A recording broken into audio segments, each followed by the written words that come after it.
Soy el abogado agrario Ramón Herrachela. Te comparto el WhatsApp 66 91 13 70 43. Repito, 66 91 13 70 43. Para en caso de que tengas alguna duda, alguna pregunta con el tema de hoy, puedes enviar tu pregunta o puedes integrarte al grupo. También en el canal de YouTube Ramón Herrachela, así como en la página de Facebook Derecho Agrario, vas a encontrar grabado este video y cientos de videos más, todos relacionados con la materia agraria, todos gratuitos. Por equidad de género, cuando me refiero a ejidatario, también contemplo a la mujer, ambos géneros. Solo singularizo por la velocidad de los tiempos. Este tema aplica para ejidos y comunidades. En esta ocasión se van a hacer dos transmisiones para avanzar. Ahorita estamos en la etapa de la ley agraria donde sí estamos analizando algunos artículos que no son del todo común en la abogacía agraria, en los derechos de ejidos y comunidades, pero pues hay que cumplir el compromiso. Ya quedan pocos artículos para pasar a lo interesante, la justicia agraria. Yo creo que a mitad de esta semana lo conseguimos. Vamos a analizar, de hecho no requiere mucho análisis, el siguiente bloque de artículos son muy claros en su contenido, del artículo 120 al 124, respecto a la pequeña propiedad ganadera, que pues por algún motivo está incluida dentro de la ley agraria. Artículo 120, ley agraria. Se considera pequeña propiedad ganadera la superficie de tierras ganaderas, así lo señala, que de acuerdo con el coeficiente de agostadero ponderado, es decir, por coeficiente se entiende que es un parámetro, una referencia para medir, por lo general en hectáreas en el caso de nuestro país, en México, para alimentar una vaca adulta y su cría, es decir, la suficiente tierra para que de ahí se alimente pues una vaca y su cría. De agostadero agostadero es la tierra a la que se lleva a pastar el ganado en épocas de sequía. Ese coeficiente de agostadero actualmente lo calcula lo que es la Semarnat, la Secretaría de Medio Ambiente y Recursos Naturales. Y ya según de la región que se trate, que no exceda la necesaria para mantener hasta 500 cabezas de ganado mayor o su equivalente en ganado menor, como chivos, borregos, etc., conforme a las equivalencias que se determinen, y que publique lo que antes era la Zagarpa, hoy se llama SADER, Secretaría de Agricultura y Desarrollo Rural. El coeficiente de agostadero por regiones que determine SADER se hará mediante estudios técnicos de campo, tomando en cuenta la superficie que requiere para alimentar, ya quedamos, una cabeza de ganado mayor o su equivalente al ganado menor, atendiendo los factores topográficos, climatológicos y pluviométricos que determinan la capacidad forrajera de la tierra de cada región, es decir, según la calidad de la tierra, lo fértil, la cantidad de lluvias, etcétera. Así lo que es hoy SADER determina, tiene ahí sus tabuladores, por así decirlo, para calcular el coeficiente de agostadero. Esto pues en relación para determinar lo que es la pequeña propiedad ganadera. Y aplica para ese tipo de tierras. Si un ejidatario dentro de sus tierras, dentro de su parcela, dentro del uso común, quiere tener cuantas cabezas de ganado quiera, pues ahí no hay ninguna restricción.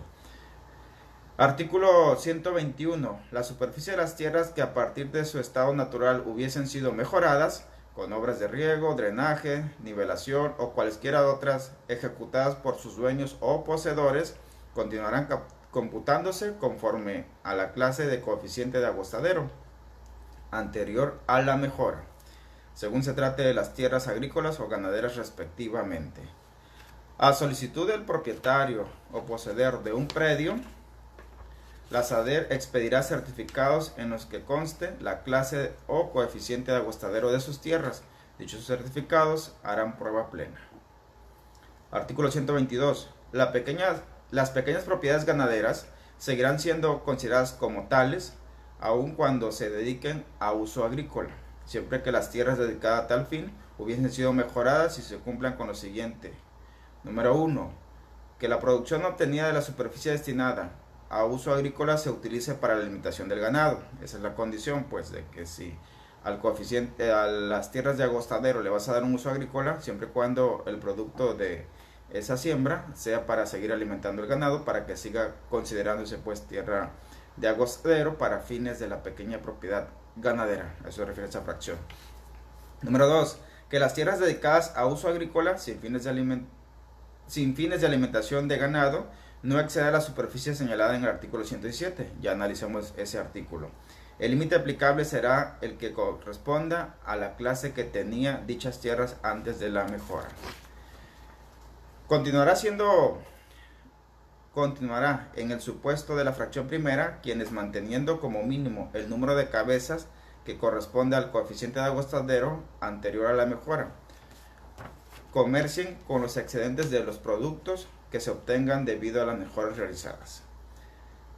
Los vegetales que en forma espontánea se obtengan en tierras ganaderas podrán comercializarse sin que para ello se entienda que dichas tierras se destinan a uso agrícola. Por ahí está señalando pues algunas excepciones de cuando se seguirá considerando de agostadero, porque son extensiones de tierra más grande, aun cuando de manera excepcional se le dé pues este uso agrícola a una cierta parte de la superficie. Artículo 123. Cuando las tierras de pequeña propiedad ganadera se conviertan en forestales, estas seguirán considerándose como pequeña propiedad, aun cuando rebasen las 800 hectáreas de las tierras para uso ganadero. Artículo 124.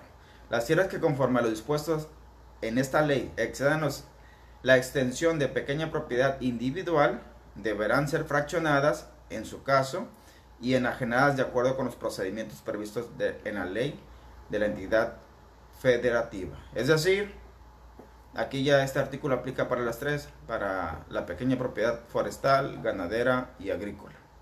Cuando hay un excedente en su superficie, se tiene que fraccionar, de acuerdo con lo dispuesto por la parte final del párrafo segundo de la fracción 17 del artículo 27 de la Constitución Federal. Cuando en la enajenación de excedentes en pública moneda se hagan dos o más ofertas iguales, tendrán preferencia en orden señalado. Ojo aquí, si el excedente de una pequeña propiedad por ley o con intervención de alguna dependencia pública se tiene que fraccionar y el excedente se va a vender, y sobre todo cuando hay posturas iguales de dos o más interesados, van a tener preferencia los núcleos de población colindantes a las tierras de cuya enajenación se trate. Dice núcleo de población, no necesariamente es un ejido o una comunidad, porque estamos en unos artículos que no aplican para los ejidos y comunidades. Número 2, los municipios en los que se localicen los excedentes. Número 3, las entidades federativas en que se localicen los excedentes. Número 4, la federación. Y número 5, los demás ofertantes u oferentes. Ya como comentario final, en realidad es rara la vez que se va a remate un excedente. Quienes tuvieron, o por ahí hay algunos que todavía tienen ese excedente y son denunciados para que se fraccionen, de manera voluntaria lo hacen, lo fraccionan, y desde luego que esa extensión excedente pues la inscriben a favor de algún familiar, algún pariente, algún socio o alguien de su absoluta confianza. Entonces pues prácticamente es letra muerta este último artículo. Pues bien, aquí terminamos el análisis de la ley agraria. Voy a cortar el video porque vamos a abordar el segundo tema, más interesante, la cuestión de cuando en un testamento aparecen señaladas dos o más personas como sucesores de derechos agrarios. ¿Qué pasa? Entonces no se vayan, voy a cortar y enseguida regreso. Si no me ves en menos de 3 minutos, reinicia tu celular. Bueno, vuelve a entrar a tu celular o reinicia la página para que puedas ver el video completamente en vivo.